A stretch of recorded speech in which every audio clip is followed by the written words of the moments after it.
So this is how you can check whether you have the necessary custom fields to store the last notified date. So first, you gotta go to settings. In settings, you need to look for custom fields. So in custom fields, you notice that there's multiple columns. I want you to place your focus on this column called object. Look for those rows that's called contact. And then for those rows, make sure you find that if there's any suitable rows with type of let's say date time.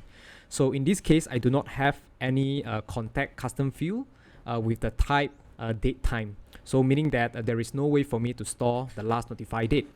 So in this case, all I have to do is to click on the add field, and then I'll just have to create a custom field for the contact. Let me call it last notify date. And for the object, I need to choose contact. For the group, probably the one that you're seeing is different from mine, but in my case, I'm just gonna choose contact info. Key, it's you cannot edit it. For type, you need to select, you must select date time. Okay, you must select date time. For required, do not toggle it on. Okay, just keep it the way it is. Do not keep it like this. You're gonna make sure it's like this. All right.